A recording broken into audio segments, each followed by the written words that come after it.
Hey guys, Scott here. I'm doing back-to-back videos here. I just finished one up, and I want to go right into another topic that I popped in my head from it. Um, these basic skills, these labels, right? I'm only talking from my experience. I'm only talking about from 25 years ago and further when I was in high school, middle school. Um, there was a large movement for kids to not be left back if they were struggling and try to figure out what they need, right? What they test like as far as their abilities. It's hard. It's hard for a guidance counselor, a teacher, a school board from back in the day. Now I'm talking to decipher like what's going on in this kid's head. Each one individually. I mean, we grew up in a town. It was a couple hundred kids, I think, in the school. 30 kids per class. And the first tip that I see that's kind of hitting me now, being a father myself, is the beginning. Whenever the child starts to want to wander into learning, whether it's A's, B's, and C's and colors and like we were watching Baby First on the TV. We were watching we didn't do a lot of Nickelodeon or Nick Jr. only as a sidebar just for like entertainment, but we did like a lot of interactive learning on the internet. Really cool stuff. I mean, they came real far. But back when it was basically like Sesame Street, and the reading was mundane. It was like big letters you had to draw, and you had to take your time, and the word books were not. They had like a cat next to a cat, and it was fun, but it didn't drive me to want to learn. So as I'm going through this, I'm explaining that I was slow to it, to the point where I was in kindergarten, in a Catholic kindergarten school. And that I don't know whether their level was at with public school, but that's where I started. And I was behind. Even with psychological, like just crying for mom, want to be home, or, getting upset for not being home, right? Big crybaby, mama's boy. First grade was similar, Catholic school. I think they gave me a chance. And I remember looking around and everybody's doing work and they're sitting straight. And I was just like a weeble. I was just wandering around, my mind's flopping, my shoes are off under the desk. I remember teachers getting really mad at me, like throwing their pens up in the air because I didn't do the work right, or getting really frustrated. I didn't like that. I didn't like the emotional strain that they put on me at school. And it wasn't like nuns coming in and hitting you. As you hear stories like there was like this punishment, I think the worst thing ever happened was I took my shoe off under the desk and I was just letting my feet air out, and the teacher kicked my shoe out of under the desk, and I went to go get it, and the teacher said, "No, you're not wearing that shoe for the rest of the day." Because I guess she got mad because I never had it on all the time I was doing this, wasn't listening. Took away my shoe for the whole day. I walked around the entire day with a plastic bag on my foot. That wasn't very good. And by the end of the day, I'm like, "Can I get my shoe back? I want to go home." And she was like, "No." And I started crying. I'm like, "Man, this is horrible. My parents are going to be pissed." And they bought my clothes. I had to wear a uniform. They bought the shoes, black shoes, dress pants. I had a little vest. So I was all upset. I hated school. And I didn't do nothing wrong. Like, I wasn't bad, but I hated it. So they gave me the report card. Eventually, I got the shoe back. Everything was fine, but my parents weren't mad. They were like, whatever. But in my head, I blew it up in my head like this big thing. So one thing led to another. I got the report card, and I got like all unsatisfactories. We're going to leave him back. He's going to stay in first grade another year. So my parents were like, we ain't having that. We don't want to have a kid that's going to get stayed back. He failed. We failed as parents. So they put me in public school. And when I got to public school, I realized, at least in this town, in this generation, they said, all right, we'll get him to go into the next grade, but we'll put him in special classes. For the rest of my life, I was in basic skills classes. And here I'm taking like classes to try to figure out what's wrong with me. And there was absolutely nothing wrong with me. I had a vivid imagination. Maybe I had a little attention issue because I was stimulated by anything that was interesting.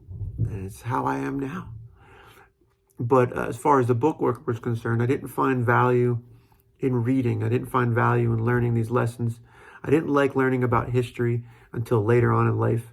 I didn't care. I was like, I just want to know about fun things, like this new form of education, making learning fun.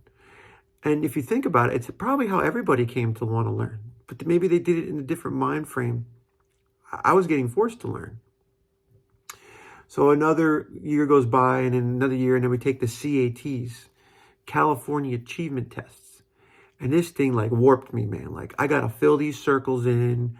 I got to write everything heavy and dark, number 2 pencils, don't make a mistake. I didn't give a damn. I didn't care. I said, whatever.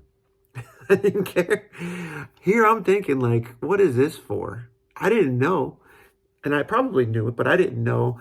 And I get my head wrapped around this idea that you're not going to be in a class now with your friends because you're not taking this serious. I'm like, what are they talking about? I before E, except after C. How many days and this and that? 31 days in a month, 30 days, 28, leap a year. I'm learning all this stuff, and I'm like, it's just not sticking. I don't care about it. It's just gravity's pulling it right through my brain. And I did enough after that to just stay okay, but I found myself in these classes in high school now mixed in with people that really needed special attention, and also kids that were like animals, maniacs. And I became more like them. I was like, laughing, joking around, getting rowdy. These kids that were in these classes that were self-contained, they call it, were probably good, smart kids. They probably were intelligent. They probably were smarter than what's going on in the honor classes, some of them. But they just couldn't get past the social aspect of school. So here we are, this misfit group of people all hanging out, pushed to be together. It's mostly guys. So right there, you're like, how am I going to ever find a relationship in here? Because you start seeing things that are important to kids that you're in your age group. You want to get into dating. You want to take girls out. You want to get your first car. You want to start becoming a little man and or whatever, growing into a human being. And you couldn't. Everybody that you knew was across the school. They're on the other side, and they're having things like Adventure Bound, which is like this cool thing for like physical activity. You're working in groups, building. I'm over here with the guys, and we're like getting yelled at. It's all stress. It's all like, you're not going to make it. So I fled. I got a little taste of regular high school interactions. I used to walk over there to get into the lunchroom with everybody. I used to try to get into these other academic elective type classes, and to mix in there with people a little bit more. But I joined up with the co-op program. Senior year, I said, I'm out. I'm going to be here part-time. I'm not going to college. I'm going to go to the workforce. And that was cool. I was able to get out of school. It was like finally out of this like jail cell. I was like free to be just whatever I want to be. And I wanted to be a working guy, a blue collar worker. And I still do. And I still enjoy the blue collar lifestyle. And, but I also see different parts of me that could have developed currently, and they're still developing, where I want to continue this type of thing, which whether it's motivational speaking, whether it's encouragement speaking. I'm not a psychiatrist, but I think that me sharing some of these stories is helping people. And that's kind of like, maybe that's the new direction for my life. But this dyslexia and this, I'm horrible with spelling. I can't give a damn about grammar. But now I'm doing homeschool. So now I'm focusing on it. I want them to know adjectives and verbs and adverbs and homophones and dimidaps and boobly-baps and whatever these things are. Trying to get the punctuation correct. As you can see from some of my descriptions, they're basic. That's just me. I used to try to date girls online, like I told you, and I put together a profile, and the spelling was horrible. The girl was like, you're like 10 years old. You're not an adult. I said, yeah, I'm an adult. I thought I was faking it. I said, just come talk to me. Let's get off the internet. Well, maybe we'll hit it off better in person, because then you could actually talk to me. Very tough. So I'm not saying don't develop these skills, develop them, but come at it from a different point of view than maybe I did. And if you're not there yet developmentally, it'll come. Things come. In my 30s, I had this awakening. Again, thank you for watching. Like, share, subscribe. Watch my other video that was kind of a prequel to this video, I talked about a short story we read in this basic skills class called Lather and Nothing Else. And, you know, I had some really good teachers in those classes, and they did their best. I'll tell you that. A couple guys were coaches. They coached basketball, football, and they helped me become a man, right? One guy did stained glass. I was taking a stained glass class, and they put the kids in basic skills, not in wood shop, but over here with the glass, and we made beautiful stained glass, you know, window treatments and things, and we made jewelry boxes. It was funny, but he was ex-military, made you stand up for the Pledge of Allegiance, made you show respect. If you had any male questions, like guy to guy, like he was the guy you can confide in and kind of help you remove some of the mystery of becoming a young man. This is what I think we need now. This is why I think I'm doing this.